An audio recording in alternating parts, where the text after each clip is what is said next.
Okay, yeah. Good evening, everyone. You're welcome to our live webinar this evening, where I'll be talking to us about business planning. Yeah. As you come along, once you come online, please indicate in the comment section. Be assured that I'm not alone and we're here together. Yeah, it's been a while that we held the Facebook Live like this, and I believe it's an awesome session. So today I'll be talking about business planning. Yep. And business planning is quite different from business plan. So you will be finding out more of this today. Okay, I'm waiting for a few people to come online and we'll get started. Okay, yeah, I can see someone is online. Please indicate in the comment section, so I can identify a wonderful session together this evening. Okay, I'm primed for this really, so you guys get ready. It's gonna be the bomb.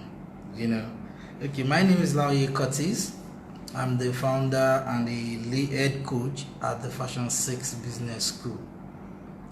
I am a fashion business coach, and I have a team of coaches too. We work with fashion entrepreneurs to help them grow their businesses. So I will be taking us through a live session this evening concerning how we can plan our businesses for growth. Okay, and in this wise, this is the approach that we will be following.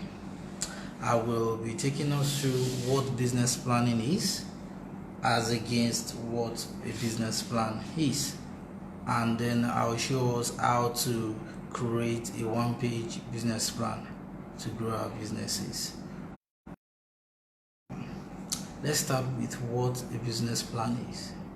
A business plan is a document that entails every aspect of your proposed business, every aspect of your proposed business idea, and it consists of several segments, from executive summary to description of your business, and the business operations. Then segments like documenting your management plan, your marketing plan, your sales plan, and your financial statements. Yes, especially statements of the breakdown of your business costs.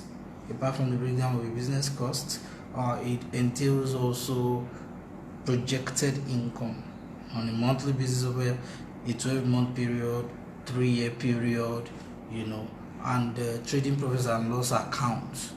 All of these are documents that go into a business plan. A business plan is ideally a document that you use in approaching investors or financiers. Financiers can be looking for a loan, or grant organizations, organizations that give out grants. They may require, a business plan from you. In the Western world and most part of the world, before you can access funding to start your business, you definitely will need a business plan. In our part of the world and in other parts of the world also, even in the same Western world, if you can't access fund, you need to know how to plan your business from scratch so that you grow and scale. So in this regard, I am coming to the table to share with you how you can plan your business for growth, which is why I said a business plan is not the same as business planning. I've seen a lot of people, they approach me and they're like, I want to write a business plan. And I'm like, if you want to write a business plan, the ideal thing to do is to talk to a professional whose business is writing of business plans. and business proposals. Those guys can help you articulate your ideas in a written document. The question is, what do you want to do with that document when you get it? Which is why I mentioned earlier that accessing funds to run your business, to grow your business, is one of the reasons why people write business plans. Apart from accessing funds, a business plan looks more or less like a guide. Now, the problem I've observed with business plan for a lot of startups and even some established businesses is this: when you document your business idea in a business plan and you come up with fictitious sales financial projections for your business in the business plan, will you go and implement those unrealistic or fictitious expectations? My dear, you don't want to do that, because most of the time you can't run a business on fictitious ideas, on fictitious figures.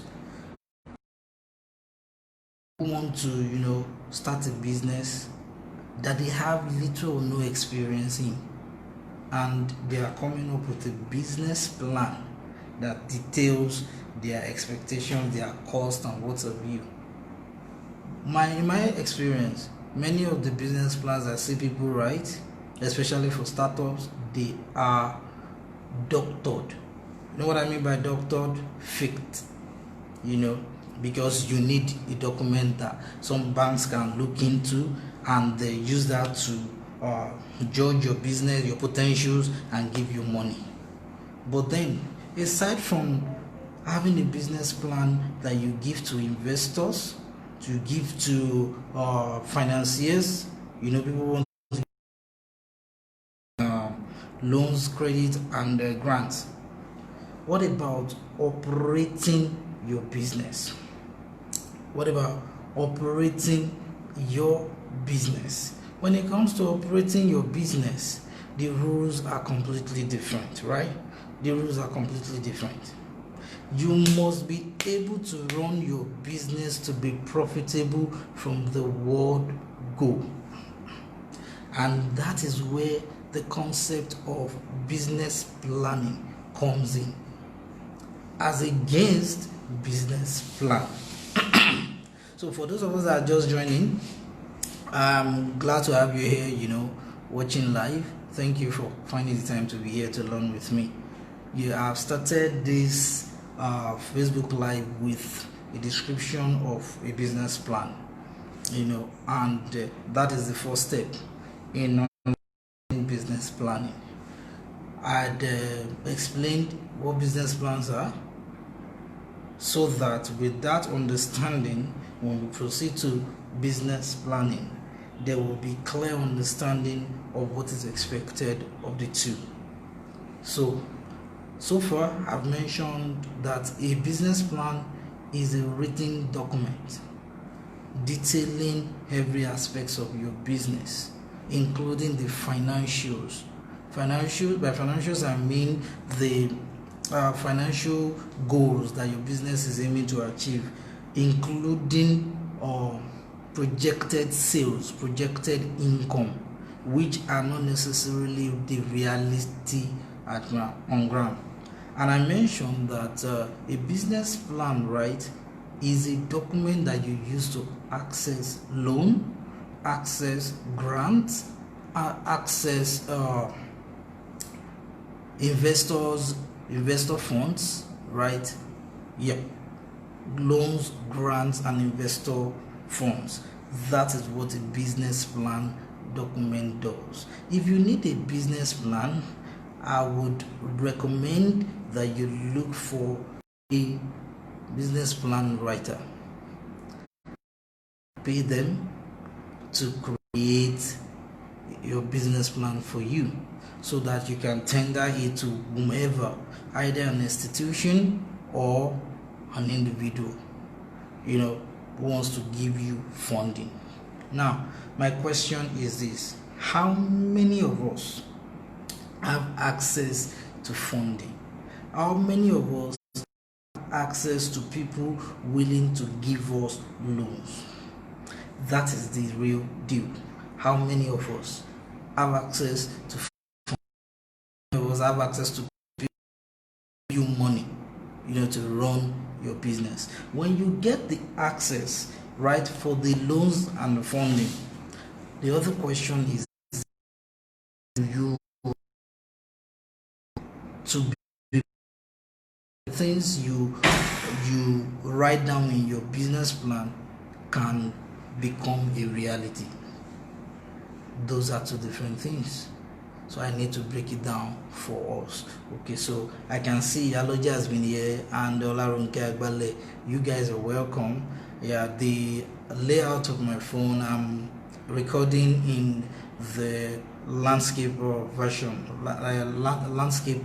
version. So as a result, I won't be able to see the comments while I'm talking. So I have to resort to my second phone to access the Facebook Live and read the chat. So guys, we are in it together. You guys are going to help out in the comments, with the highlights of the key points that I share. Okay, so what then is business planning?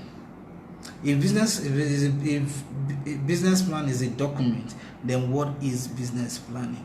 Business planning is a skill. It is a skill, a very, very critical skill, that every one of us who are entrepreneurs need to develop. A business planning is a skill that cuts across all industry. It has nothing to do with whatever the specific industry. No, it cuts across all industries. Business planning means you have the capability, you have the capacity, you have the technical know-how of planning your business to grow and succeed. That is what business planning is. You do not possess business planning skills. Whenever you have access to funding, you are going to be, measure your progress and keep your business growing, steadily. I can bet you that I've come to know.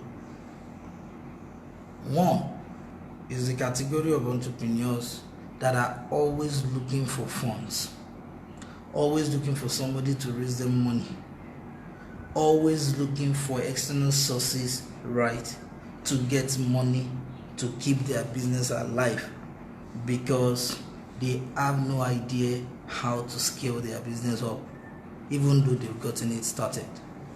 And there's another category of entrepreneurs that I know. These are the ones that people are chasing to give money to run their businesses. That is, these individuals their businesses are doing well, their businesses are profitable, their businesses are their businesses are profitable, they're doing well, their businesses are healthy, and people who have funds into business would rather hand over the funds to them. Let me give you an instance. I opened an account with one of the top banks in Nigeria, right? And in just about 6 months, I received an email from the bank saying that I'm qualified to access loans, right? Loans from their bank.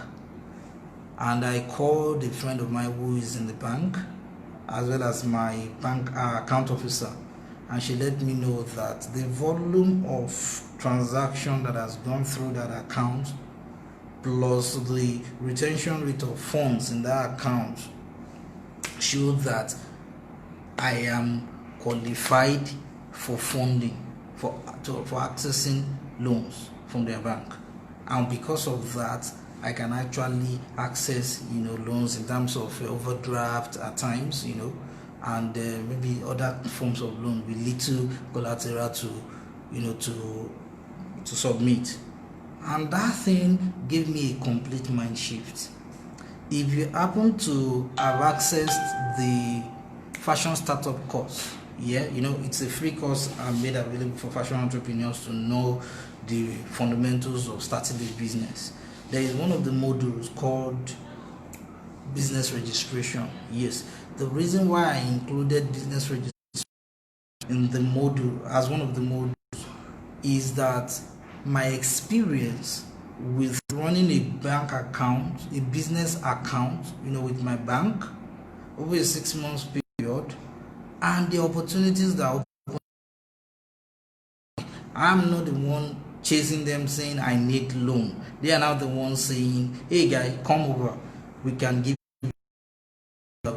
to you. That helped me to understand business planning, and it now dawned on me that okay, this actually validates this point I've been raising for a while, that there are two categories of entrepreneurs. One, those that are chasing money in order to grow their business.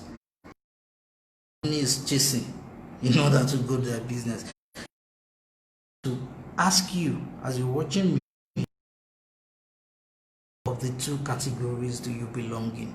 Do you belong in those chasing money just so their businesses can grow, or you belong in the category of those who money is chasing so that their businesses can grow? You need to choose what category you want to belong in. You need to choose the category you want to belong in. Now, one critical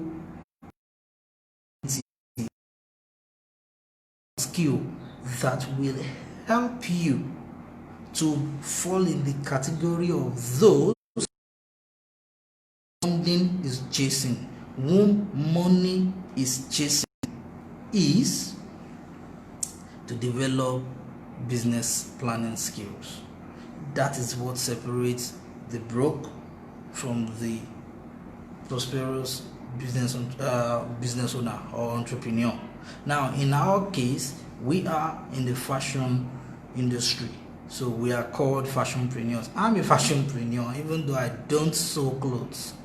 You are a fashionpreneur, as long as you are in the business of offering products and services in the fashion space.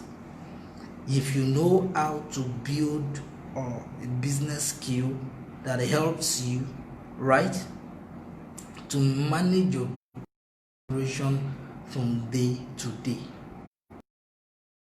successfully run it smoothly, then you have transported from of those who are just running business on hope marketing, on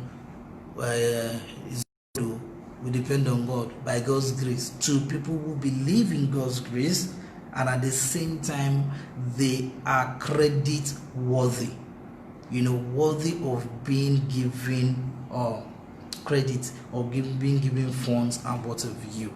So this Facebook Live we are having right now is one of the stepping stones to help you cultivate those skills. I hope you have your pen and paper with you, because we're about to jump into a serious class. Thank you. Let me say a quick shout out to Immaculate and Egbetolo Lushola and a few others that are watching us live. Thank you guys for finding time to be here. I bet your business is going to be transformed from the experience you're going to have this evening. Okay, so I've done my bit in explaining business plan and business planning, right? And I like to business plan is a document. So I need us to please help in the comment section to capture some of these key highlights I'm making, so that those that are checking on this Facebook live subsequently after now they can read up and catch up. So nice to meet you everyone. Immaculate, Andrew, Che, nice to meet you and everyone. So guys, we are doing this together. Like I said, business plan document that you prepare when you are looking for funding for your fashion business. Right? Oh, we got that right. A business plan is a written that you are looking for your fashion business. You can look for in the form of grants, in the form of equity. Loans means someone is giving you funding that you have to pay back with interest, and you guys determine how you want to plan the payback. A grant is free money, yes, and grants are usually given as seed capital to help businesses to scale. Aside from grant, equity means there is someone who is coming into your business as an investor to share the risk with you. This person is willing to part with their money, a certain amount of their money, in return for part ownership of your business. You don't need to return the money, but they have a stake in your business and they will share in the profits that you earn in your business. That is equity, and like I said, loan, grants, and equity. The fourth of them is debt financing. Debt financing simply means short-term loans or mid-term funding that you can access from individuals, organizations, and you pay back over time. You could pay back in the form of sharing part of your, returning the capital and sharing part of your profit with them, and maybe interest, as it were, in some instances. But most of the time, debt financing can go the route, a part of your profit being shared in return for that you receive. So, for instance, you may want to pick. For instance, sorry about that. Yeah, my coffee link fell. Now, you may want to raise ₦1 million to quickly get some stock so you can sell, because there's a need, there's an opportunity you want to tap into, and then some people gather together, give you the funds, you go out, you do your stuff, you sell, and you make a profit of 1.5 million, and you decide like, okay, you are returning the 1 million raised for you, and at the time you are sharing 500,000 out of with those people who raised you the funds. That's debt financing in a way, so those are some things that you can do with a business plan. However, when it comes to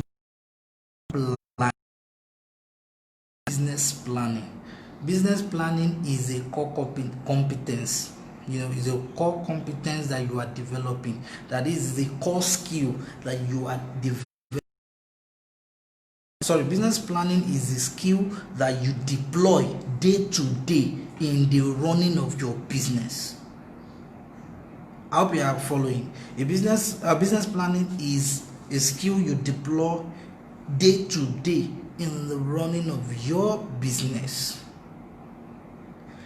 This skill is what helps you to know where to plug the leaks in your business. It's what helps you to know where the sales are coming from, where you need to pump in more resources. It helps you to understand your costs, and the implications of your cost and expenses on your business. It helps you to understand what the challenges your customers to pay for, instead of you just coming up with the designs or training programs or products that nobody will buy. It helps you to understand where are the channels where you can find the people that need what you are doing, that needs what you are selling, so that you are not backing up the wrong tree, preaching to the wrong set of customers. Business planning helps you to know all of this. It helps you to know the key metrics that you are looking for in your business that shows that you are growing or that shows that you are failing, so that you know what to correct. If you have this skill, I hope you can hear that's the sound of my sigh. You are sitting on a keg of gunpowder if you do not have this skill. Thank you. So what we're about to do is what? Talk about the skill and display how it works. Okay. To us, we leads us breaking down what business plan is. By the way, I want to say Olaronke Agbale, thank you so much for helping. You are helping to document some of the key highlights of my Ajibade, you're welcome. Victoria Agbola, you're welcome. Folosho Titoju, you are welcome. Olajumoke Akin, Uche Olivia Henry, you're welcome. Kauta Shitu, you're welcome. Ifeju Fashion Beauty, you're welcome. Monya Musa, welcome. Ete Ayomike, welcome. Queen Oketa, wow, you guys are awesome. Thank you for finding time here. Chinelo Ogbu, you're welcome. Thank you everyone for being here. It's going to be a swell time that we have together, right? Okay, so I will go deep, into it. Yeah, for a couple of us, right, who are watching me, you are probably partaking of the fashion starter course, last year, 2018, where I talked about 6 core business skills you need to develop as a fashion entrepreneur. Yeah, business planning is one of them. In fact, it is the number 1 class. It's the first module that we take on the website now. Since fashion starter course has now become an online course on my website, fashion business planning is one of the modules. So what I'm doing here is I'm bringing a module of fashion starter course to us and breaking it down for free. So I'd like you to please make the most of this, right? Okay, so aside from this, I am going to be releasing an ebook on my Telegram channel. So after this Facebook, look up the caption to this Facebook Live. You will see where I put up the link of Telegram ebook on business planning can help you, so you can use this video, whereas the ebook is going to clarify things for you in depth, and combine, you will be able to come up with a 1-page business plan. Now this 1-page isn't the same a comprehensive business plan, which you use, right, to access loans, grants, debt financing, and equity. Rather, it would help you to start your business, run it effectively, such that you are profitable, and at any point in time when there is an opportunity for you to access funding in the guise of debt financing, grant, when you are asked to submit a business plan, you will not be worrying about where to get the money to pay a professional to write you. And when the who you've contracted to write your business plan asks for information from you, because they will give you a questionnaire information which they come up with your business plan, and they are asking for figures of your business, you will not be confused in terms of how much is my cost of material, how much is this, what are the channels are you, and the likes. You can have all those information ready. So business plan ready with the information you need to put in the business plan when the time comes to get funding. I need us to understand this. We are not, and we are here in Nigeria. How many of the government palliatives, the so-called government palliatives that were released, at the start of the COVID-19 pandemic, how many people were able to access this funding? All of the grants you've been hearing about, how many people have been able to access them? To the Lumini Foundation, giving grants, how many entrepreneurs, how many of you have been picked? I'm able to this council for this year. How many of you have won yearly? How many of you have gotten Kickstarter funding? How many of you have people that say, oh, bring money to me? Bring me a business plan so I can give you money to start a business. How many of you? We live in a world where we fantasize about funding that is likely not to show up, and hoping against a future that is non-existent. When in the present, the reality staring us in the face is we will be broke. We will be financially broke if we don't do something about our source of income, our businesses. I've seen a lot of people who, are looking for alternatives to their fashion business. Yeah, I understand. Everyone will be at different stages, in their lives, in terms of their finances. For some people, their fashion business is not buoyant enough right now to sustain them financially. I get it, right? Everybody has to start somewhere. So for some people, it only makes sense to get a side job, to get a second job, and use that. That's why your fashion business is growing. But for a lot of people, they don't have any alternative. They don't have any alternative than the business they have right now. And that business they have right now, they don't even know how to run. And yet, everything that they can, hope for is an angel in the form of some funding that is coming. Whereas most of the grant applications that you see people apply for, those that win, 90% of the time, I can tell you for free, they pay professionals to write their business plans that they submit. That's the irony of it. So you even need to have money. So in case you've been wondering why they never picked you for those grants that you've been applying for, I just give you an insider view of why. Yeah.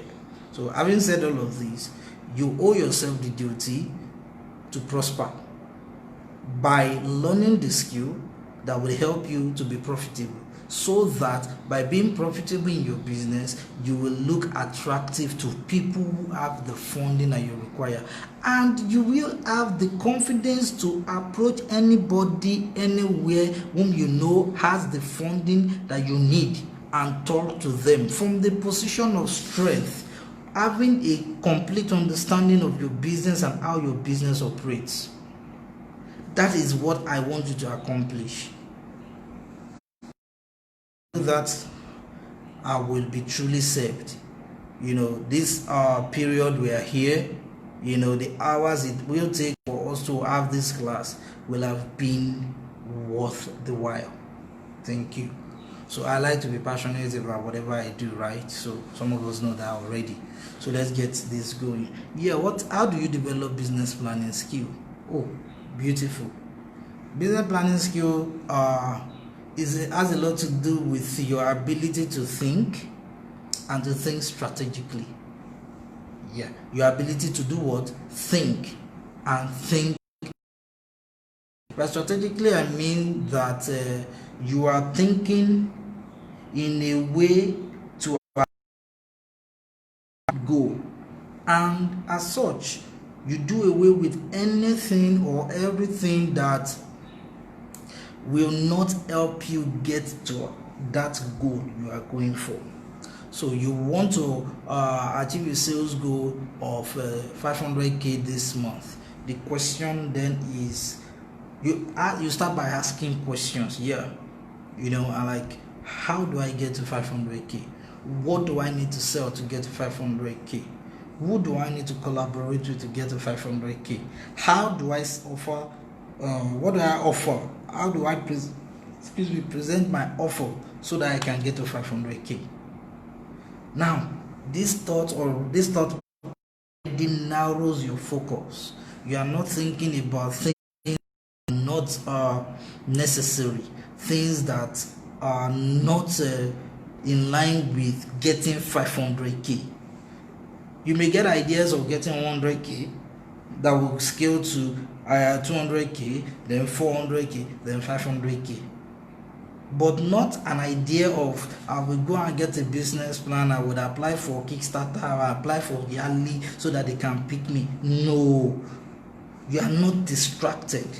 You know what you want to do, you know what you want to achieve, and you concentrate your thinking, right, on that path until you get a headway in terms of ideas that will deliver what you're looking for. It is when you engage in strategic thinking that the universe, the life force around us, right, begins to draw towards you opportunities to accomplish what you set out for. That's what I've discovered happens most of the time, right? And when you pray for God's grace and for God's help, you know what you are not beating around the bush. That is what strategic thinking is about. Strategic thinking helps you to narrow your focus on a particular goal that you are going after, and you churn out ideas relative to accomplishing that goal. Then you go execute the ideas, and then more ideas, and then things improve over time. That's how it plays. Okay, that said, knowing that you have to put on your thinking cap, because that's a summary of what I've just said. We need to look at, okay, thinking. Good. When you do business planning, there are some things that are entailed in business planning, actually, right? And in fact, when you engage in business planning, there are 5 and 4, that is 9 aspects to your business on a daily basis that you deal with. That means yourself an entrepreneur, which is beautiful. You're a fashion entrepreneur because you have an industry you operate in, fine. You have a niche, right? And then you are, all right, we know you. I'm a very focused fashion entrepreneur. Wonderful. Good. When you wake up every day, there are 9 aspects of your business, core aspects of your business, right? The business you are running that you have to cater to, you have to answer to, you have to deal with every day. You cannot. In case you're wondering why you are always busy, in case it's getting to you and you're like, why am I always busy? I can't find time for myself, I can't find time for my family, there's a lot to do. It's because there are 9 aspects of your business that are calling for attention every day. And now run them by you quickly. The first of them, okay, no, let me not run them immediately. Now, these 9 sections of your business, right, are things you must always find answers to every day. I'll use my own case as an example, and in fact, I'll need your advice, in the comment section. I need your help, really, so you can help me with some of my with the works, in real. Now, the 9 sections you have to deal with every day, they can be broken down into 2 categories rather. Now, there are 2 categories, right, that make up your 9 core aspects of your business. The first of them has to do with dealing with customers. When you are dealing with customers, all activities you engage in order to acquire customers, in order to service those customers, and in order to retain those customers. First category of these 9 core aspects. Now, these 9 core aspects of your business, I can call them the 9 problem areas of your business, that you have to deal with. Like I already said, the first part of them, they can be divided into 2 sections, right? The first part of them has to do with the customer-facing activities that requires acquiring customers, servicing customers, retaining customers. Then the second part has to do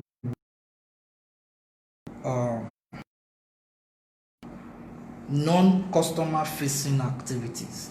That is the activities you engage in that your customers don't have to see, they don't have to be aware of, but they are succeeding. They are very critical to your business succeeding. So what I'll do is this: I'm going to mention the 9 for parcel them out into 2 different categories. So I'm going to be doing all of these offhand. So I have a note in my rather I have a notepad. I want to be writing them out. So I do this in order to keep fresh, so that I can always recall them from my from memory. Thank you. So now let me call out the 9 core aspects of your business. These 9 core aspects can be a concept of startup management, which we call lean startup. You can Google lean startup, LEAN startup. Lean startup is a concept of management of business that says you do not have to waste all your resources. That says that you can start small and work smart and grow fast. Lean startup has to do with managing your resources, using the little you have and growing it. Instead of waiting for funding, waiting for external factors before you can make progress with your life. Right? Good. So you can do a research on lean startup. So I'm going to call the 9 core aspects of your business, right? I'm going to call them now. Okay. Yeah.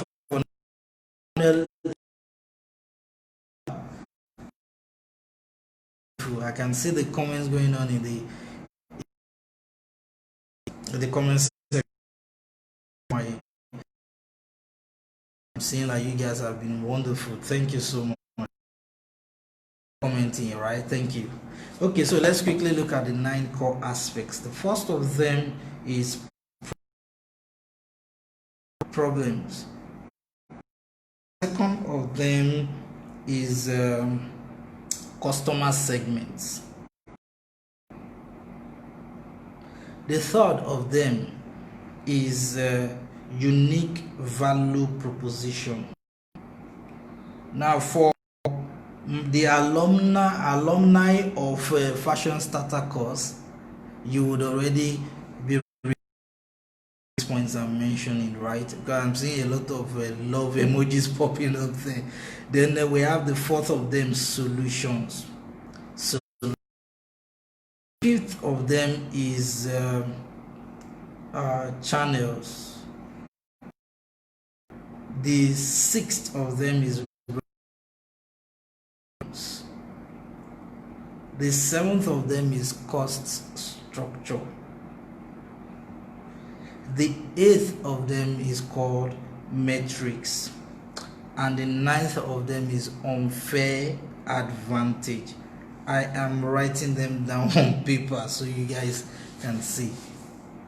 Can you see? So I had to recall them from memory. You know, when you do something over and over and over and over, it becomes a natural part of you. And if there's any skill, business to talk about, it's business planning. It's interesting, right? Because it's like forming a baby in the womb, you know. Yeah, that's what the business planning does for you. 4 areas, and I've mentioned them in the order that when you are addressing your business on a day-to-day basis, you know, in terms of your and your tactics, you know, in getting customers, retaining them, servicing them, as it were. Let me gauntlet again. So okay, I can see some problems, segments, right? Unique value proposition. Fourth, solutions. Fifth, channel. Sixth, revenue streams. Seventh, cost structure. Eighth, metrics. And the ninth, unfair advantage. Yeah. Okay, so those are the 9 core areas. So now let's quickly look through this list and identify the aspects of this that have to do with the customer facing activities, that is activities that require you engaging with customers directly. I can tell you for free that problems are customer facing. So on your notes, key these keys to identify are for customer facing and for non-customer facing, right? Yeah. So now I can I'm seeing here in the charts Kausa problems, customer segments, solutions, channels, metrics, others that you have missed out. So I'm going to be calling them again: problems, customer segments, unique value proposition, solutions, channels, revenue streams, cost structure, metrics, unfair advantage. So now problems are dealing with customers, right? It's customer facing, so we tag that as C. Customer segments is also a customer facing aspect, right? Solutions is a customer facing aspect. Then channel is a customer facing aspect. The unique value proposition is a customer facing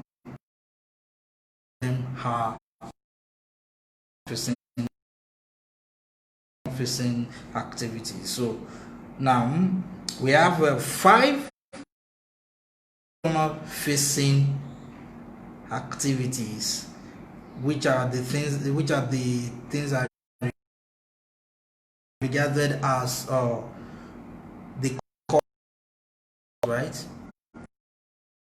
Whereas the facing and 4 are non-customer facing. When you are determining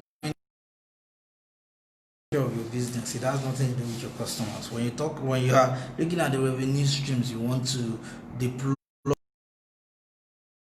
for your business, it has nothing to do with your customers. When it comes to your customer, you know what results you are looking for. When it comes to unfair advantage you have over your customers, it has nothing to do with your customers. But when it comes to the problems you are solving, you are talking about customers. When it comes saving, it talks about customers. When it comes to unique value proposition, why we should buy from you, you are talking about customer. When it comes to the solutions you are offering, why will you create something that people don't want to buy?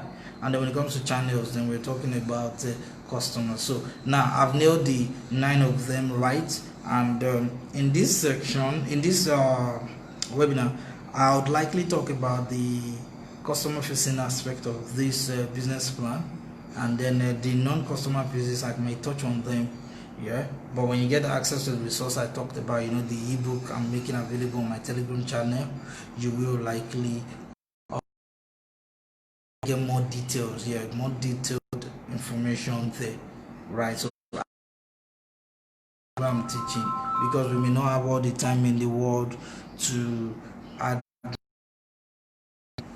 everything that we need to talk about. So guys, started. If you have questions, please drop them in the comments so that I can address them. I'm thinking of us having a question and answer session with Larry Curtis. What do you think? I mean, on Facebook, where questions and mini live sessions like this. Okay, so that said, let's quickly dig into what we have on the table. So I mentioned like the core aspects of your business that you are dealing with on a daily basis if you want to become a prosperous fashionpreneur, if you want to become a fashionpreneur, if you want to run a business that is profitable, a business that is doing well, a business that is performing well. The 9 core aspects you have to address every day that will help you to be a knowledgeable person who is business and doing absolutely well. The 9 core areas: problems, customer service, position, channels, revenue streams, cost structure, advantage. This any one of these, you may be losing money and not be able to track where the money is going.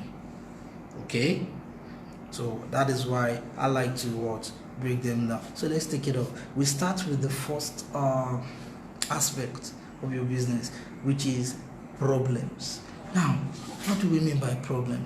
In fact, everything I just mentioned to you, you will find them in the lean canvas. If you do a Google search on lean canvas, you will see all of these things I've mentioned. Because the lean canvas is an improvement on business model. The lean canvas is a one-page business plan that doubles as a business model for a lean startup. Right? Don't worry about all the technical jargons. What matters is how this can transform your business. So the first of them, I said problems. See, I always tell people, especially fashionpreneurs, that you are in the business of solving problems for people. You are not in the business of making clothes. For those of you that are into bespoke tailoring or ready to wear, you are in the apparel sector. For those of you that are into fashion training, right, you are in the fashion education sector, just like me, right? For those of you that are offering consultations in the, maybe style consultation, wardrobe consultation, and the like, you are in the consulting space, fashion consulting space. I also operate in that space, right? We educate and we consult. For those of you that are into equipment, manufacturing, equipment, sale, fabric sale, textile sale, and the likes, wow, we are in the business of solving problems for our target audience. I need us to understand that. I will be to those that are in the sector ready to wear bespoke tailoring, right? But that is almost 80% of those who are into fashion are into the apparel space, right? This is what I want us to know. You are solving a lifestyle problem for your target. You are solving a lifestyle problem for your target audience. Do not forget that. That is what you are doing in business. You are into lifestyle solution provision. You are providing lifestyle solutions. Now, let me quickly nail it here with this statement. I want to do the post on Facebook which I titled you are in the business of altering people's image. Now, the people you want as customers, there's a perception they have of themselves. There's an image that they have of themselves. There's a picture in their mind of how they want to be looked upon in the society. There's a perception they have of how they want people to regard them. And their dressing will go a long way in influencing the way people look at them. Their dressing. So many people know that they may not have food in their tummy, right? They may be hungry. They may not have money in their pockets. They may be broke. But when they go out there, they don't want people to see them like that. I mean, why do you see a lot of fake lives on the gram? Why do you see a lot of people faking it on social media? Everyone projects an image, and everyone is at their right to project whatever image they want. A crook wants to project his image as a pastor. A pastor wants to project his image as a saint, right? A businessman wants to project his image as a successful person, right? Even the government official wants to cut an image amongst the community of international, politicians, across the world. Everybody is about their image.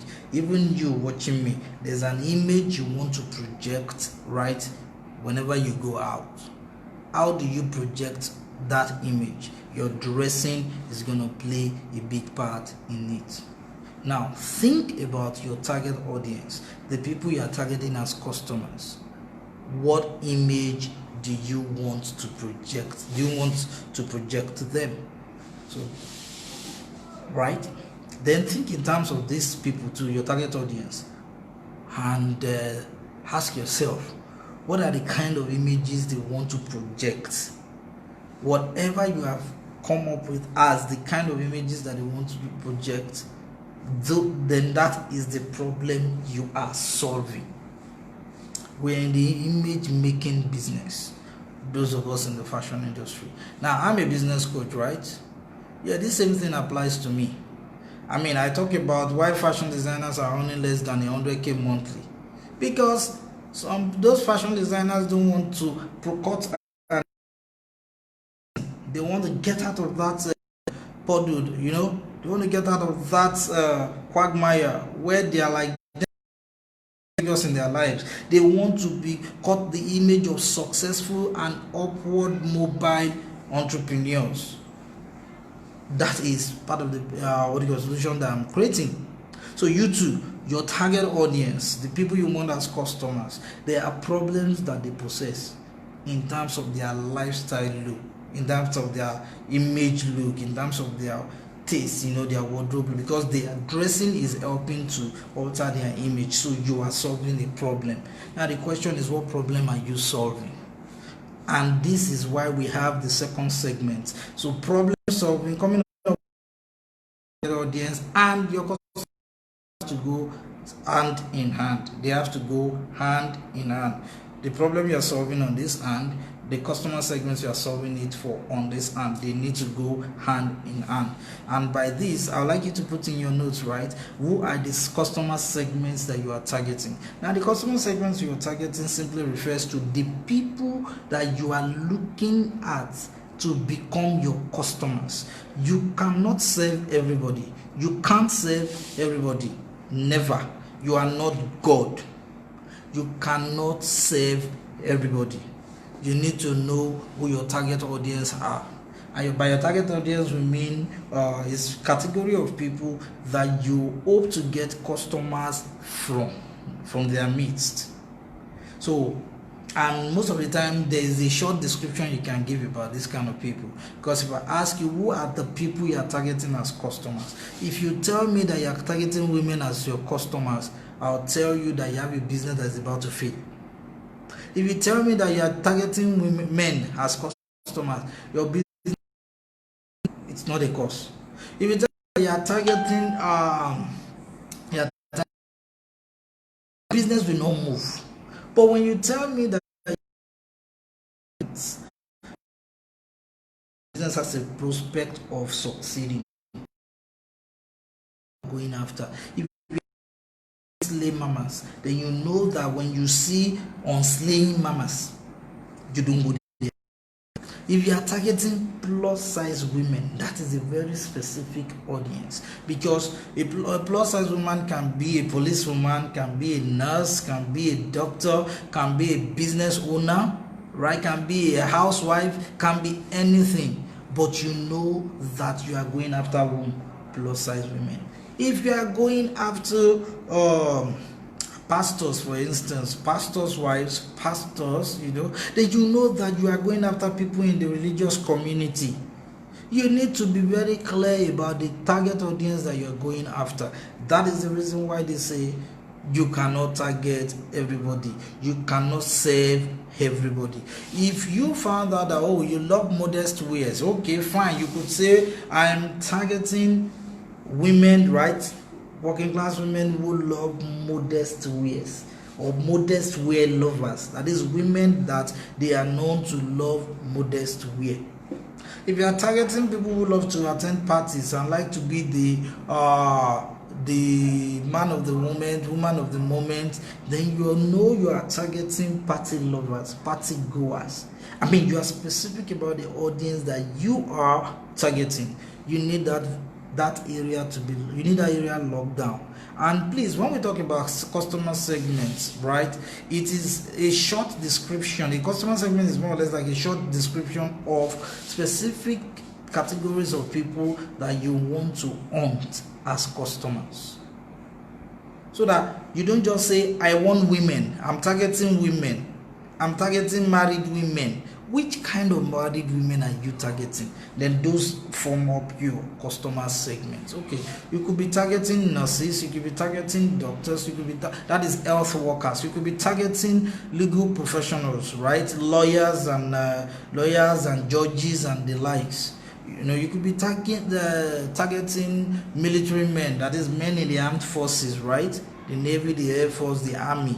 And then you could be targeting government officials, you could be targeting politicians. Whoever you are targeting, they are your customer segment. So you are at liberty to target as many people as possible. So it pays you on your notes right now to make a list of the kind of people that you are targeting. Career women between ages 25 and 40, or grandmas, or retirees, or business executives, right? Or business owners in the interior decor industry, in the cake making industry, in whatever industry. You need to list them out. So customer segment is where you address the kind of people you are targeting. When you hear of those things like who are you targeting? Whoever you are targeting is a customer segment. So you can have 5 customer segments. You can have 3 customer segments. Now, this Facebook Live series I'm running, right? This Facebook Live series we are having right now is for fashion solopreneurs. Fashion solopreneurs mean mostly self-employed fashionpreneurs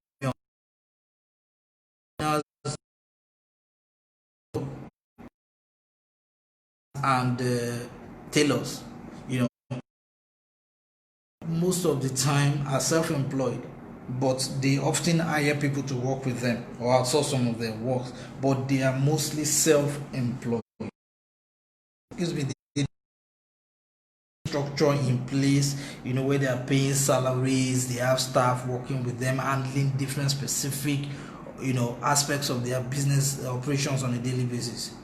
So most of the work is them. They are the marketer, the accountant, they are part of the production, maybe the pattern drafter and the cutter, and then maybe they now have apprentices working with them sewing the clothes, right?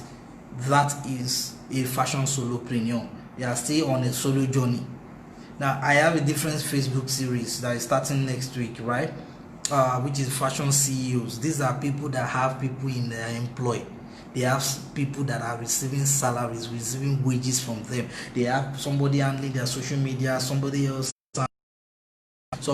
in charge of in terms of sales and marketing. They have people, and they operate mostly from an apartment, as in a fashion house. They have real bills to pay. They are the real deal when it comes to fashion business. Their problems are usually that of business structure, how to structure their business and be sure that their business will run smoothly whether they are there or not. Those are the people that fall into the fashion CEO category. When you get to that, when you attend such a Facebook Live, you may be lost in terms of the terms I'm using. because they are not your day-to-day experience. So a fashion solopreneur is a stepping stone to growing to become a fashion CEO, right? So that is what a way of me identifying audience. So if I'm asked what are my customer segments, so I'll say, because I've taken 3 years to deal with different types of fashion entrepreneurs, and I could come up with a name for them that easily describes them. Number 2, I have fashion CEOs. Those are 2 core segments I have. Then I have a 3rd segment which is for ready to wear designers. Can you see 3 segments? So the fashion CEO may be a ready to wear designer, the fashion solopreneur may be a ready to wear designer. It doesn't matter. What I know is that the issues that each of these categories face, they are different. So my customer segments right now are what? Fashion CEOs, fashion solopreneurs, and ready to wear designer. Now for you, what are the customer segments? If you can try it out in the comment section and type about 2 or 3 of your customer segments. When you know the customer segments you are targeting, the next thing to do is what? Focus on what are the that they are going through when their image, when it comes to their image in terms of their and their outlook. Whatever problems that you are in, you need to list them under problems that you are addressing all of this. So now you have on your notes what the people, what are the problems that they are facing that I can address with my skills in fashion. So if you are into bespoke tailoring, your skills in bespoke tailoring, how can you deploy them to solve the problems of customer segments? For instance, pregnant women, right? The one of the problems that they are facing as a customer segment is comfortable wears, that can that are comfortable, that makes it easy for them to move around, and depending on the stage of pregnancy that they are in, there are some wears that can hide their bump in the early stages. They don't want many people to know they are pregnant. Maybe they've been waiting on God for months and years, and then God has done it, and they don't want prying eyes. And there are some that the wears that they can easily put on, especially when they are getting towards delivery period.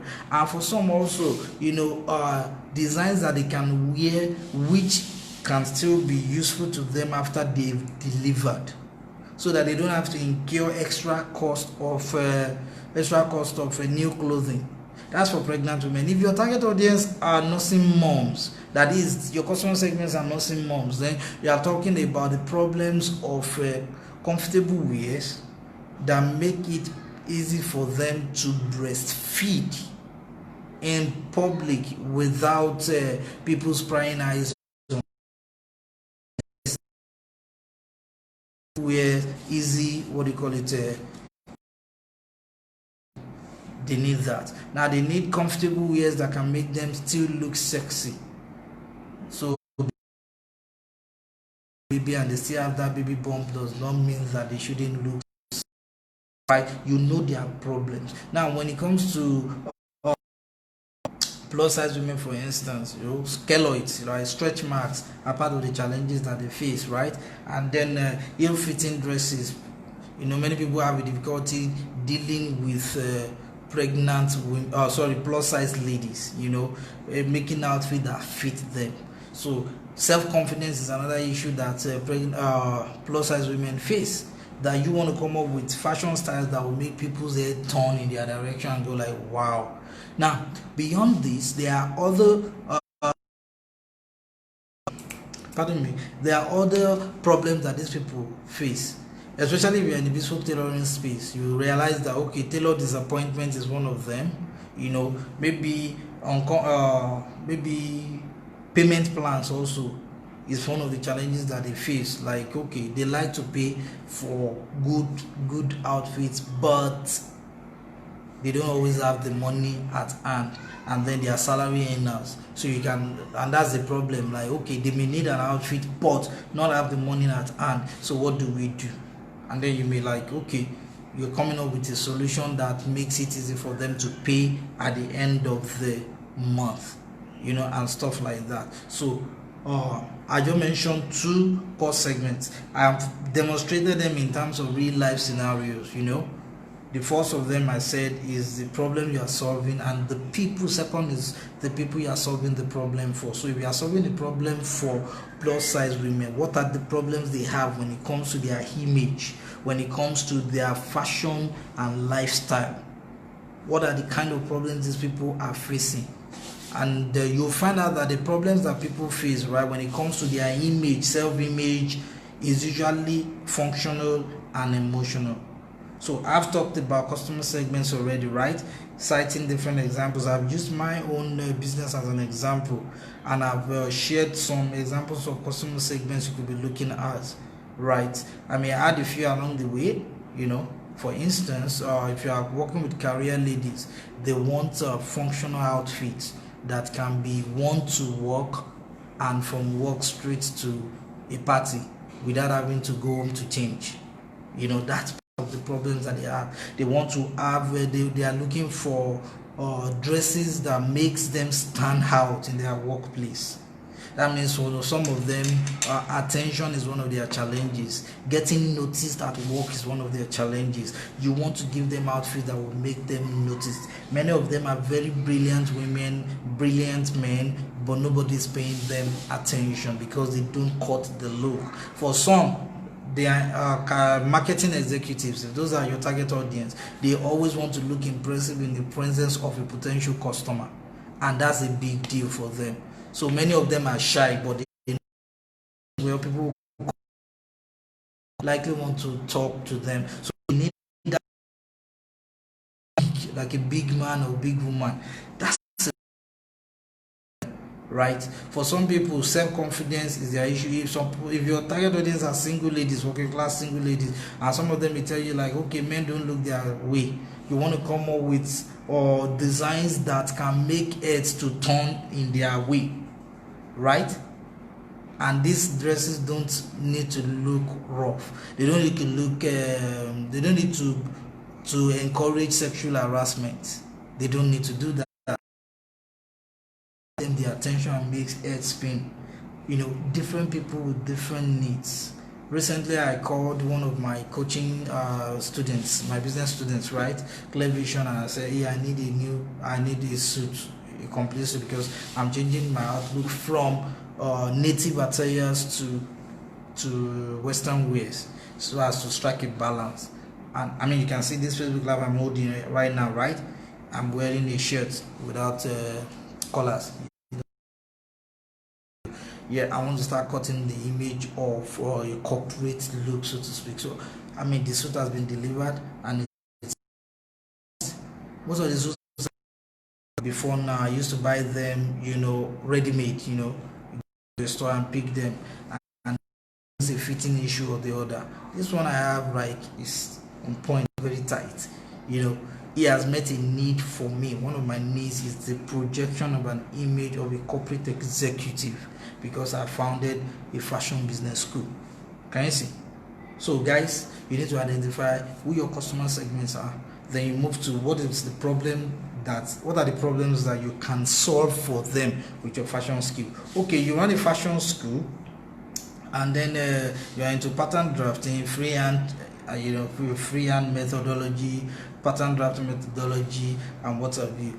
Now, what are the problems you want to solve for your target audience? Oh, there's a lady that has a passion for fashion but does not know how to start their own fashion business. They need a skill, the fashion skill, right? Either the sewing techniques or the cutting and what have you. So whether it's freehand or pattern drafting you want to adopt, it's up to you, right? So you're like, okay, I want to come up with affordable training programs that will help them to learn the basics, and they can get started, and then they come back for intermediate learning and translate till they can stand on their own as professionals, well versed in the business of making clothing. That's a problem you are solving. You are solving the problem of unemployment. because wherever you train, right, in your fashion training programs, they will develop skills they can now deploy either as self-employed individuals or in paid employment. So you are meeting a problem. Now the problems you are solving for your target audience is very key, and you can see that the major part of the discussions I've had so far has been about what? Problems and customer segments. Why? Because they are the issues that prod your mind on a day-to-day basis. Leave it or take it. The major problem that you are dealing with every day when you wake up is where do I get customers? How do I make more money? How do I make more sales? Those two questions will always. Let me give you an instance, a quick one. Recently I gave out a free fashion business course, right? The fashion startup course. In fact, I'm running Facebook ads right now. As of yesterday, we spent about 11,800 or so on Facebook adverts that have been running for how many days? Today is night, 8 plus 4 for 12 days. Been running for 12 days at 1,000 naira per day. I said the adverts to run at 1,000 naira per day. So far we spent about 11,800 and we reached more than 50,000 people that saw the ad, and then over 1,400 or so clicks. People who clicked, and the advert was, I'm giving out a free fashion business course. As it is right now, before we started this Facebook Live, I've registered for the free course on the Google form that was attached to the advert. When they were filling the form, I asked them about the kind of fashion business they run, whether it's ready to wear, bespoke tailoring, fashion accessories, shoemaking, fashion training, and the likes. And I asked them about the income bracket that they fall in, that is the income range that they are making right now. And asked them also, how did you get to know about the free fashion business course? Majority of them picked Facebook, obviously. My point is the income range is the aspect I'm coming to. About 79.5% of the 320 20-something people that filled the form so far. 79.5% of them selected below 100k. That is, they are not earning up to 100k a month. In fact, of them may be struggling to get 20k a month. So that course is going to meet their needs to a large extent, right? Then the remainder, that is the remaining 19.5%, 19.5%, when you deduct 79.5 from 100, that would be 19.5%. Those remaining numbers, they now fall into the category of those that make 100k to 200k, 200 to 300, 300 to 500, 500 to 900, and 1 million and above. So, and then I think about 140 something people so far that fall into that category. Now, with this information I have at hand, I'm able to deduce that, okay, I need to come up with a solution that will cater to people earning below 100,000, separate from a solution for those in 100,000, because the people to 500. No, let's say it like this. Let's go like people 1,000, yes, 500 and above. Their problems are completely different from those earning below 500,000. In fact, the problem of somebody earning 300 to 500 is different from that of 100k to 300k. Isn't that interesting? So at a point where we have to come up with, okay, what solutions can we have these people and present to them that is on those earning below 100k, so that they can move to the first 100k and then keep growing. Then those between 100k and 300k, what solutions can we cater to them? Those that are earning the 300 to 500, and those earning 500 to 1 million, and those 1 million above. Can you see how these figures are going? Now, those that have selected a million naira and above, we are calling them directly, as in getting on the phone and talking to them. Same for those earning 500k and above. Why? Because those kind of people, they need one-on-one engagement more. But the example I've given to you, right? I'm telling you that I have developed customer segments for people based on income brackets and offering solutions to each of these brackets. For you too, in your business, what are the customer segments you're targeting?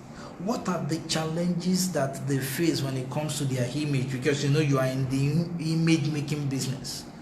So whatever challenges that you have found that they have, you do what? Come up with solutions to them.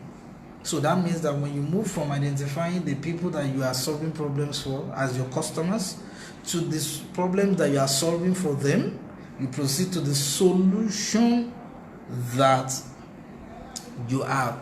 So solutions can be in different shapes and sizes. That is why we have the concept of niche building. If you're familiar with niche building, right? I've talked about niche building. Last month in the Curtis Gang group, I addressed niche building. To a large extent, I addressed niche building. Now, in niche building, right, we talked about how to identify your area of specialization that there's a big enough market for. That's what niche building has been about, right? We are talking about the kind of products that you can come up with. If you're into bespoke tailoring, ideally you are expected to wait out customers coming to your business, asking you to solve for them. Fine, you can actually identify the problems that your target audience, right, the customer segments are having, and then create content on social media, on Facebook, on Instagram, telling them that we do, come over to us and we can make some wonderful outfits for you. And then they reach out to you, and in reaching out to you, right, you discuss fashion styles with them and help them to. You can do that. Now, that, or the other thing I realized that ready to wear simply means you are coming up with designs that can cater to the needs of your target audience. Now, let me say something here that you can hold on to, please, in terms of how to deploy all of these three that I've mentioned. That is, the people you are getting the people you are targeting as customers, the problems they are facing, and the solutions you are coming up with. It is called feedback, customer feedback. You see, in the course of looking for customers, right, identifying their problems and what have you, you need to find a way to short in your immediate network, from friends and family, right, to work associates or friends of friends or friends of family members that look like the target audience you're looking for. For instance, if you are looking at plus size women as customers, then by all means, you should look into your contacts and your network for people who, then wherever amongst your friends, your colleagues, your family, and what, as a contact of somebody, request a networking between you and that plus size lady. In essence, tell them to talk to the lady that you're a fashion designer, you would like to talk to her, about her fashion and lifestyle needs that you are out to sell to her. You just want to find out things because you want to come up with designs for plus size women, and you think our advice will go a long way. Then you approach the lady. It can be a WhatsApp chat, it can be a physical visit, it can be a video, Zoom, whatever, and you want to find is when it comes to plus size What are the challenges? I'm trying to come up with designs to cater to plus size women. Coming up with a design that plus size women will find comfortable and will be amazed at the different that such a customer segment is going to give you. I mean, just one person from the target you're going after, right? You are finding out from them what their problems are, because when it comes to problems, most of the time you think that you must be the one to sit down and think, I know the problem of pregnant women. You're a single woman, you've never been pregnant, and you know the problems of all pregnant and nursing mom. Auntie Makafowai, stop. You can't know it all. You can guess at them, you can observe from afar to validate whatever you have observed by talking to somebody who fits exactly a description of the customer segment you are targeting. When you know what the problems are, you talk to them. When they give you insights, that will now help you come up with designs that cater to their need. You want to start a fashion training program, right? And then you want to do it as online training, but you've never had a conversation with the kind of people you want as customers. For instance, it may be undergraduates that you are targeting as customers. Now you need to talk to undergraduates. Hey, what are your problems when it comes to fashion? You're starting a fashion business of your own, and when they tell you, oh, I need a training that I can combine with my work that will help me to raise money to take care of my needs while in school without depending on my parents, then you already know that, okay, that's their problem. Then you can come up with a training program that fits into their lifestyle without them juggling academics and your training. If it is housewives that you are targeting as customers for your fashion training, you need to talk to them. This is why I said these 9 core areas are very, very instrumental in your day-to-day operation, in your success in your business. They are very, very critical. You need to master them, because it's a day-to-day issue you are dealing with per second billing. So when you know the target audience you are going after, that is your customer segments, you have identified the problems that they are facing by interviewing some of them, right?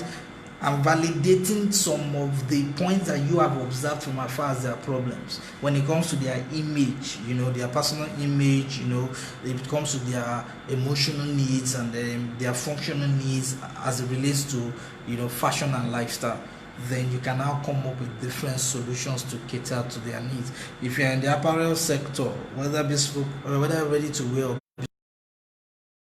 then you can now come up with designs that suit their needs.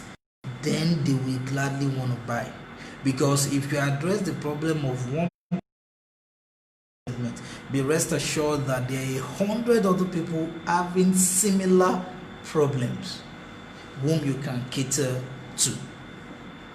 If you are addressing the problem of one nurse, be rest assured that 1,000 other nurses out there that have similar issue. If you are addressing the problem of a plus size woman, you will be rest assured that there are about 1,000 other plus size women out there who have similar issue. This Facebook Live I'm holding here, right, is addressing one of the challenges that plague fashion entrepreneurs, especially those in the apparel sector and maybe training. Now, you are here, you're watching this video. This video will be downloaded and uploaded to the YouTube, right, for others to still watch. That means 2 years from now, entrepreneur will stumble on this video and it will address their need, and they will reach out to me like, hey, can you mentor me, can you coach me? That's how it works. So if I solve a problem for one person, I'm sure there are about 1,000 other people that are out there that have the same problem.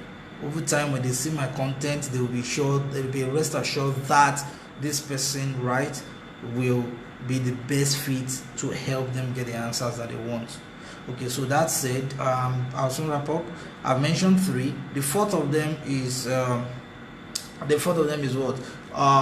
The unique value proposition. Yes, you may have heard of unique selling point, unique selling proposition, unique, the same thing.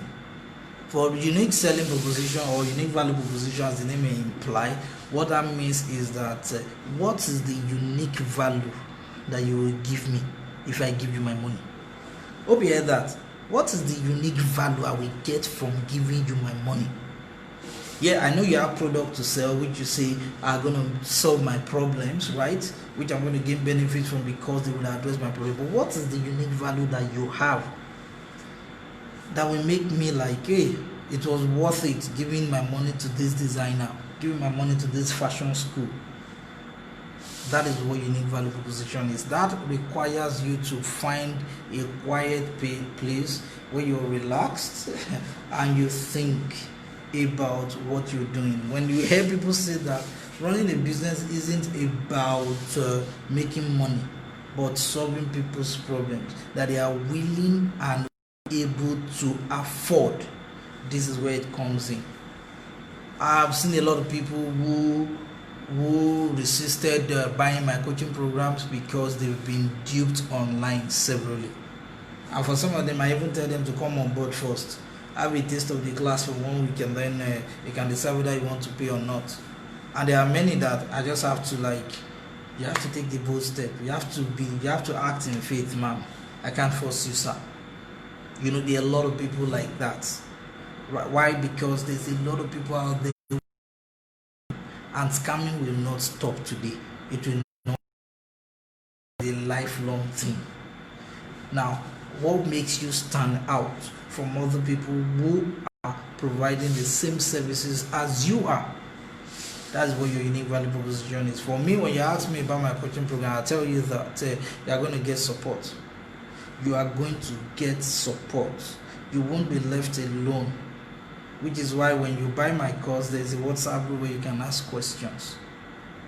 We are trying to create a support mechanism to help you go. When you join our coaching program, we just improved the layout of the Fashion 6 Basic Coaching Program. For instance, we decided that, okay, to make it easy for people to implement what they're learning, we broke the Fashion 6 Basic Coaching Program into bi-weekly coaching class sessions. That is 1 week for coaching class on the topic that we are covering for the month.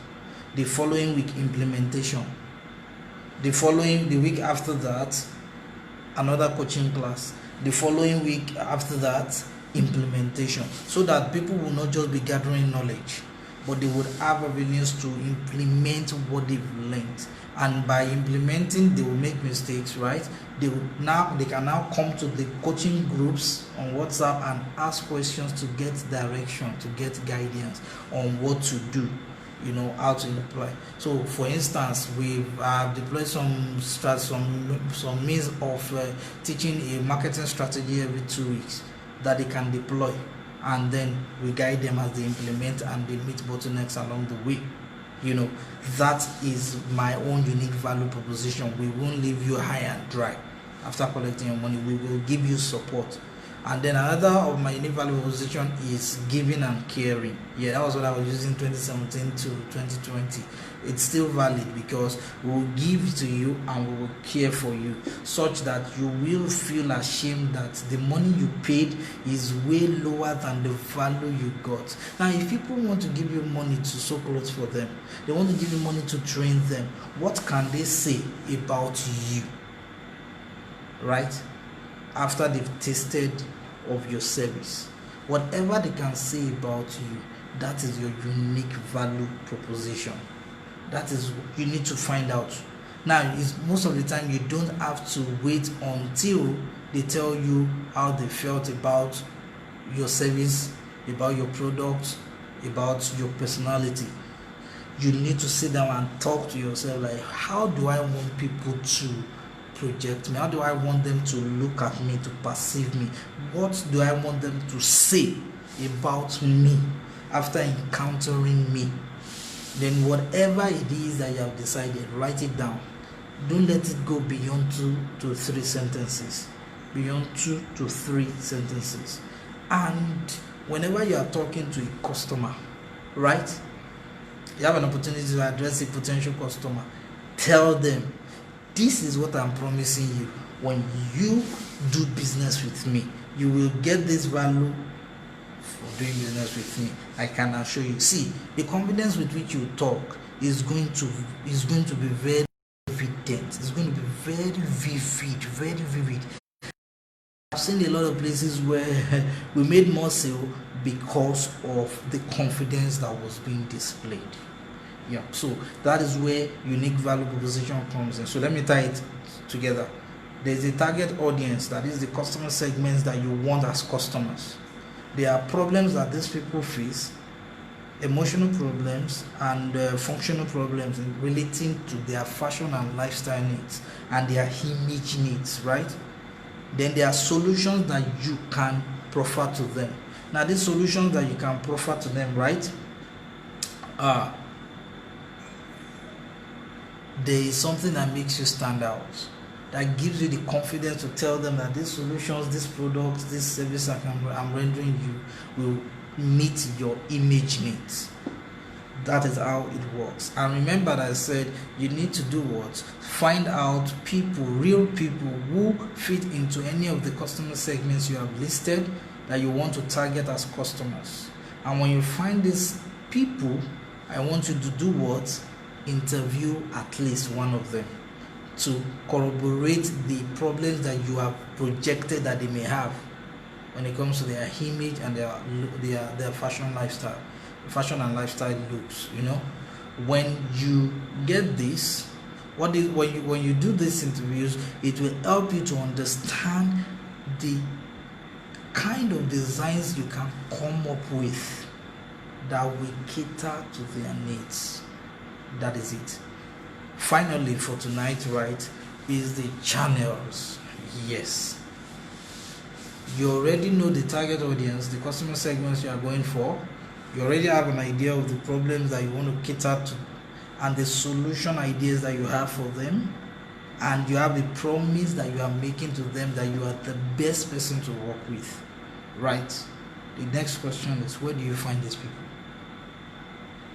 Wherever you find them, I call it your channel. Channels are the platforms where you can find your target audience, your customer segments. Channels are the places where you can find these people. Now, you can find them online, you can find them offline. So in your business plan, you know, when you're coming up with a one-page business plan, you will see a section where you can list the customer segments you are going after, followed by the problems you are solving for them, followed by the solutions you are proffering, followed by the unique value proposition that you are bringing to the table for them.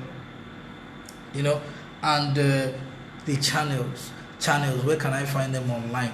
So you are looking for pregnant women, where can you find them? Offline, then online. Please, before you consider online, right, as a place to find your target audience, that is your customer segments, you need to first look for where you can find them offline, so that when you find them offline, you can now invite them to your online platform. Then secondly, you need to identify where can I find these people online, so that wherever you can find them online, you can create content to introduce them to your online presence, that is your page online. So for instance, right, if you are going after career women, single ladies, then it means that you can join Facebook groups for single ladies that are career women. You can join groups or Telegram groups for single ladies and career women. So that means that your focus is on looking for those kind of groups. You're asking, hello, please, do you know anyone? You're asking around, please, who knows a WhatsApp group or a Telegram group or a Facebook group for career women that are single? So which means you may have to join singles groups and career groups for women that are focused on women, or career groups generally where you know women can also be found as members.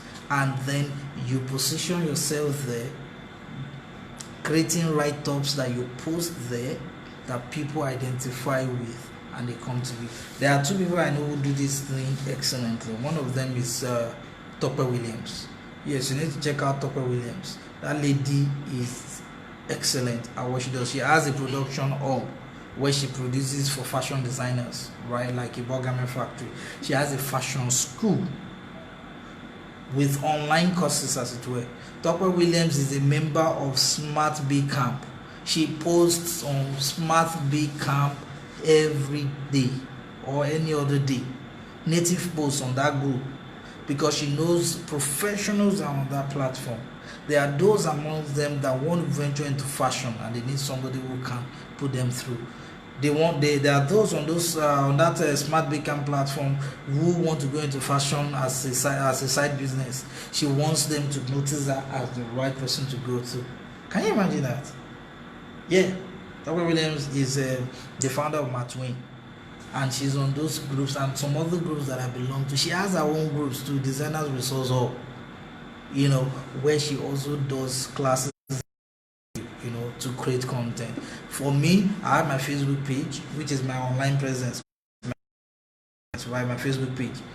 However, I am in about 40 to 50 Facebook groups for fashion entrepreneurs, as a fashion designers group on Facebook. So when I do write-ups on my page, I share to all of these groups. What am I doing? I'm creating content that these people, when they read, they will relate to, and they will likely take action. If I tell them like, oh, get this free, oh, sign up for my coaching program, oh, get this and that.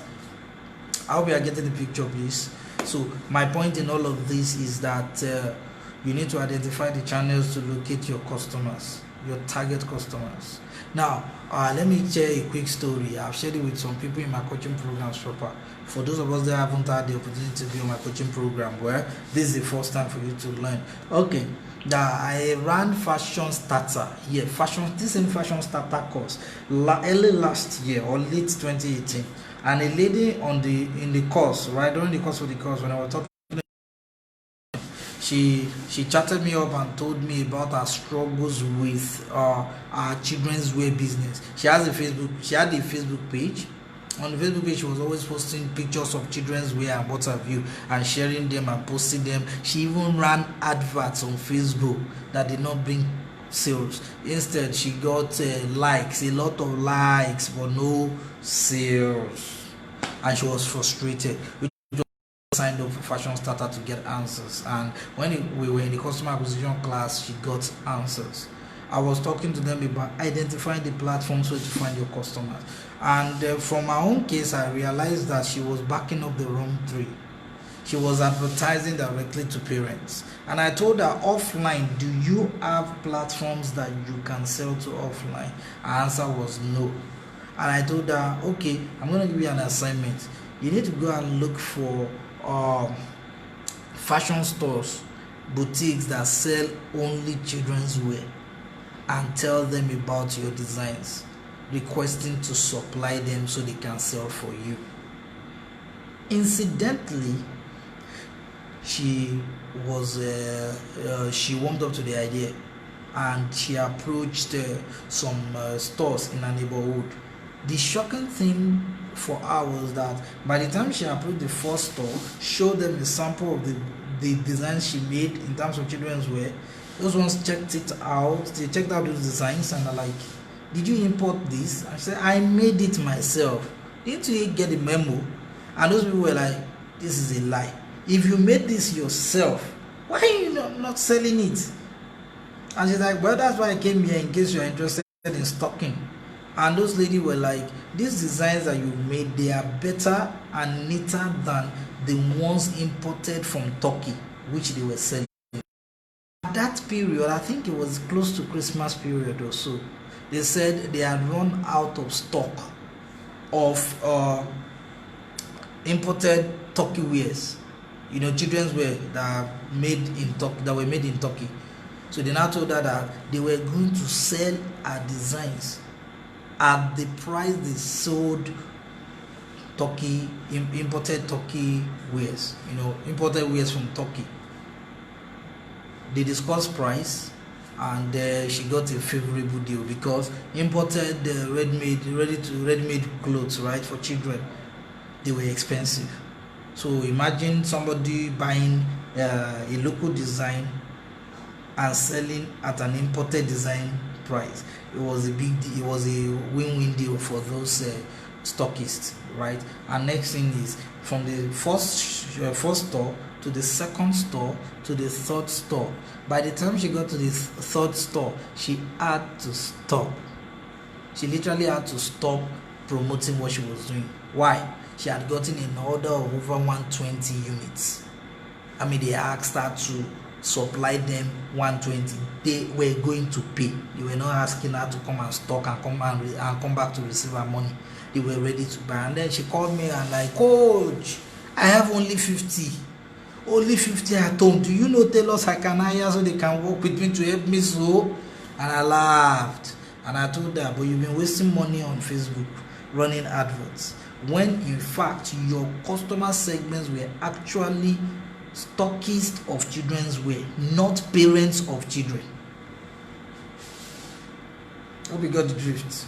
So guys, offline, you need to identify, where can I find these customer segments of mine? Oh, can I find them at PTAs? Can I find them in church departments? Where can I find them? Can I find them at parties? Where can I find my target audience, my customer segment? When you know where you can find them, you shortlist this and start going to those places to promote what you do, to network, to make friends, to collaborate. You are into pregnant women's wear. I mean, you should be friends with matrons of maternity clinics. Their contact should be on your phone, which means that you would have to learn to use the announcer strategy of cultivating their friendship, that is the matrons, gifting them designs at half price, or gifting them clothing free that you sew for them. If you're into bespoke tailoring, you sew for them free or at a huge discount. If you're into ready to wear, you give them one individual units, so that they can give you invitations to come and address the pregnant women that come for antenatal clinic appointments. And there you will network, because at such clinics you can meet a lawyer that is pregnant, you can meet a banker that is pregnant, and that's an inroad for you, into those people and their networks. How we get the drift? So channels are very critical. You need to identify offline channels, online channels. Your Instagram account is not a channel. It's a platform, but it's not a channel. Like your Instagram account, right? You are there to post and generate followers and create engagement. Fine. Channels are places where you can find your target audience. So your Instagram account, your Facebook page isn't necessarily a channel, but it's a medium through which you can reach out to different channels. So many people make the mistake of thinking their Facebook page, their Instagram page, right, business accounts, that those are their channels through which they will reach their target audience. Channels means where you will find your target audience. When you know when you know the places where they are. Because when we say channels, right, we're talking about places where your target audience gather. They congregate in large numbers. I join Facebook groups for fashion people where they have members of 100,000, 200,000, 50, some as low as 1,000. I do not discriminate. Those are my channels. Those are places where I can find the potential customers I'm looking for. So I need to now do what? Create content that I share to these places to bless them, and they find value in those content, and because of that they reach out to me. That's how it works. So don't play with channels. I have to wrap up, please. Wow, it's 7:50 already. Wow, we spent almost 2 hours there. We need to wrap up here. So guys, what I've shared with you today has been a joyride in the customer-facing segments of your business, or customer-facing aspects of your business planning. That is the customers you have, so customer segments, the problems, the solutions, the unique value proposition you are offering, and the channels through which you are reaching out to these people. I've cited different examples, right? This webinar is a channel, right? It's one of the medium through which I'm reaching out to you, my audience, my target or customers. Now I've shared the link to this Facebook Live on multiple platforms. and groups and WhatsApp groups, the ones I founded also have, so as to promote people coming to watch this content is going to be available on my page afterwards. It's going to be moved to my YouTube channel, right, so that more people can see it. However, if I did not create the announcement and share it on my WhatsApp status, Facebook story, or share to Facebook groups, nobody will know that this is happening, and I won't be having you guys watching us right now, right? So that is it about all of this. You need to understand it. It's a continuous cycle of understanding what are the problems I'm solving, what are the people I'm solving it for, what are the solutions I'm bringing to the table for them, what are the channels through which I can reach out to them, what's the unique valuable position that I need to what are the unique valuable positions that I need to tell these people that, hey, I can meet your needs. That's how it works. Now, the other non-customer facing aspects are the revenue streams. That is, what are the products I can sell to make money? What are the means by which I can make money? Do I make money from offering bespoke services? Do I make money from selling ready-to-wear programs? Do I make money from organizing fashion trainings? Do I make money from licensing my training programs for others to use? What are the different means by which I can make money from what I do? Then we have a cost structure. Cost structure means what are the costs that I have to deal with every day? What are the costs that I must deal with? Am I paying subscriptions? Am I paying coaching fees? Am I paying NEPA bill, that is power bills? Am I paying gas bills? Do I have to fuel my generator? What are the costs? All the costs that are involved in running my business. Because when I'm looking at the cost, I'll be able to look at them and know, like, okay, I need to reduce this cost, I need to reduce that cost, because these are the things eating into the revenue that I'm generating. Revenue streams talks about money making, the means by which I make money. While cost structure talks about expenses and how to cut down my expenses. Metrics simply means what are the things I should be looking out for in my business that shows that I'm making money, that shows that I'm making progress, that shows that my business is growing. Because many people worship Facebook likes, they worship followers on Instagram. Oh, I have a lot of followers, I have a lot of likes on my page, my posts are creating engagement, a lot of people are liking them, as if that is what makes a business to succeed. Those are called vanity metrics. Metrics like how many customers have we acquired, how many customers have we lost, how many customers do we have, customers have we lost, what is the volume of sales, which of our products is selling the most, which of our products is not selling the most, not selling very well, that we can stop or convert into freebie. Those are metrics. Metrics are can be in terms of what is my reach of my post online, right? Metrics are the things that you look out for in your business to ensure that you are growing and you are doing well.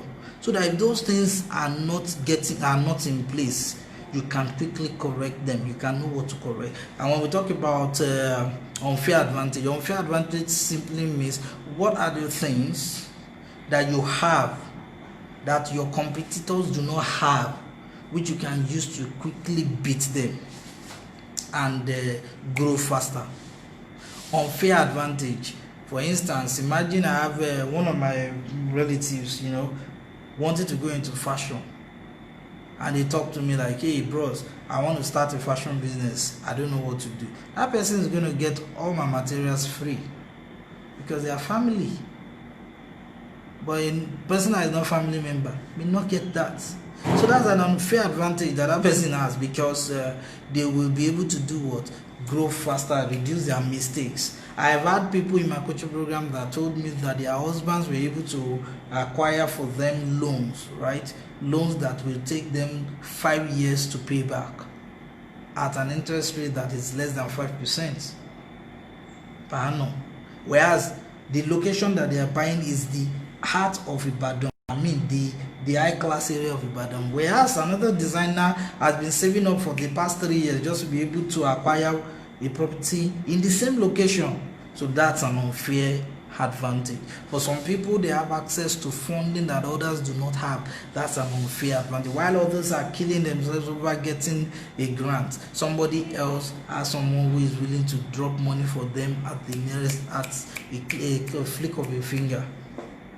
For some people, the unfair advantage you have is that your network is consisting of very wealthy people, whom when you charge, they will gladly pay your premium happy price.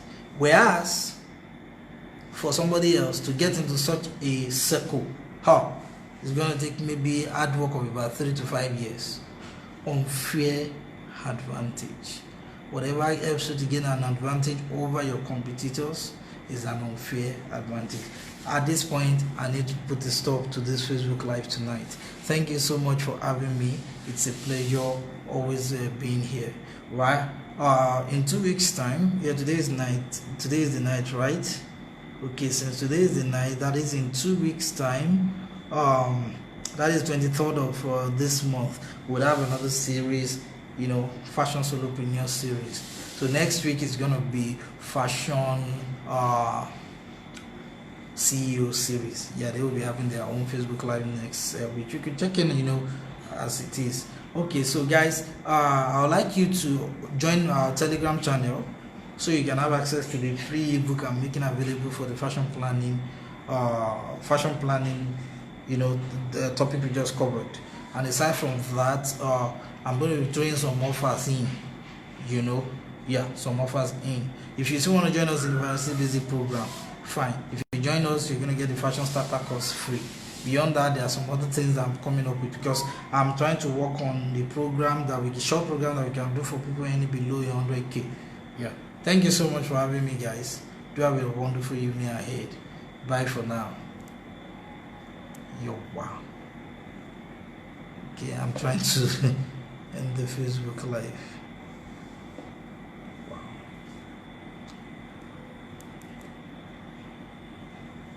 Okay.